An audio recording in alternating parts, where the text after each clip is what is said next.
the legislation that is the topic of today's discussion, namely the International Crimes Tribunals Act 1973, centers on a broader issue that is of the entire war of 1971, which touches the heart and sentiments of the population of this country. There are many whose lives and even basic amenities have been irrevocably and deeply affected, and for whom the horrors of the days of war are a very close reality. To make use of this emotion of the populace in promulgating legislation that is inherently susceptible to abuse is, however, quite repugnant and should be resisted as an issue entirely separated from the one that the legislation is said to address. And I would agree with the speaker before me that we ought to simply confine ourselves to the legality of the legislation concerned and the related aspects, and should make it clear at the outset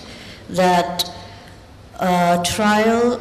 is perhaps necessary to lay to rest the controversies that have existed and that have bothered us even to our generation to this day.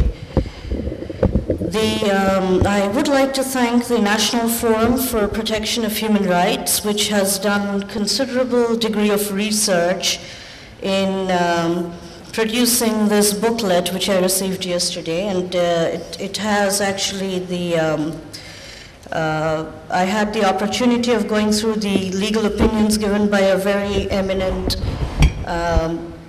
organization, the International Bar Association, and two very eminent jurists, one of our own.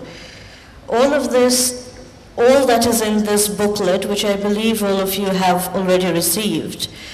reflects that the 1973 Act, as amended, purports to set up tribunals which can arbitrarily try and convict individuals accused of war crimes in 1971, although the Act does go on to include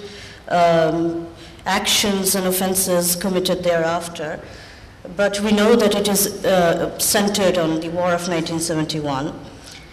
And the standard legal procedural safeguards, as the speaker before me has mentioned, have been categorically removed, particularly those related to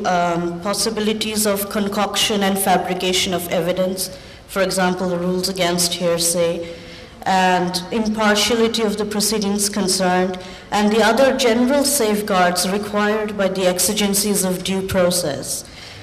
Despite being clearly unconstitutional, it appears to have been almost entrenched by the constitutional amendment incorporating Article 47(3) of the Constitution.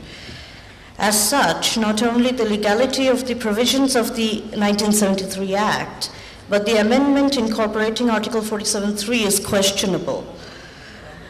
The question of supra-constitutional legality, this issue, because we have been given the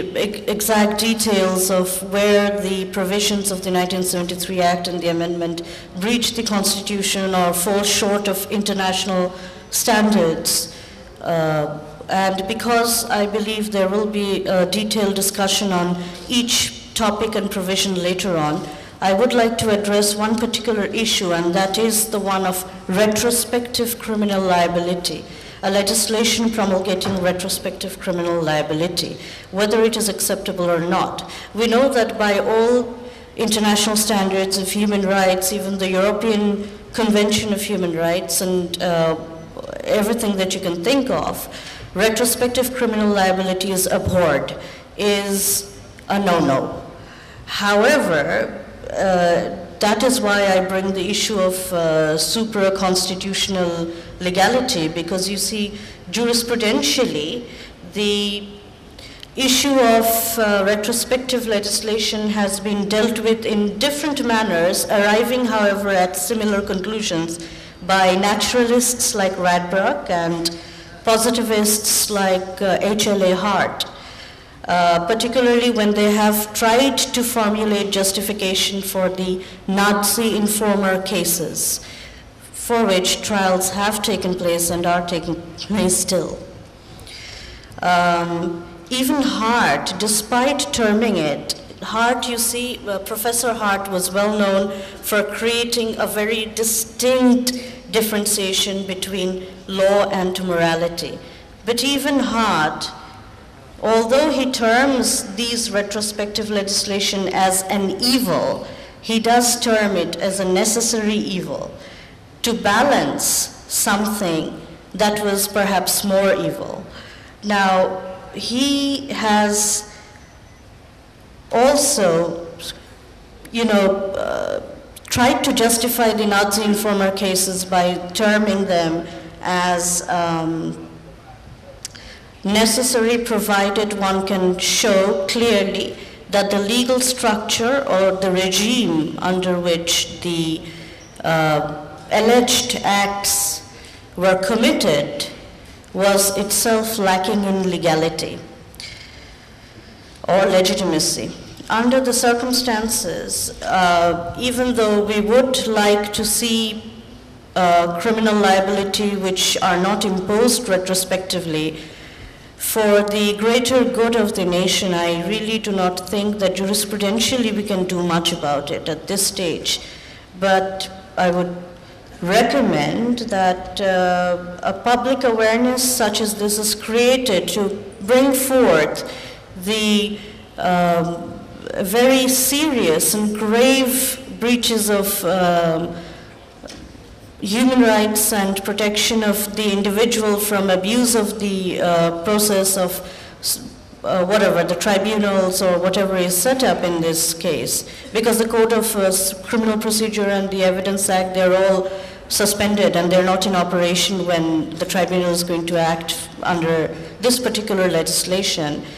To avoid that, trials must go forth, but the entire procedure may be commenced after implementing recommendations such as the recommendations that have been provided by the International Bar Association and the other recommendations as provided in this booklet, and perhaps upon further discussion and looking into the aspects of safeguarding the individual liberty and interest, the civil interests that are there. Because you see, a trial perhaps would be necessary to lay to rest the controversies that have, as I said in the beginning, that have bothered us to this day. But a trial conducted by the tribunal under this particular legislation is not going to do anything to lay to rest any controversy, but is going to create greater controversies of its own. It is going to be questionable in the future, not sustainable jurisprudentially, not justifiable for a nation that believes itself to be free.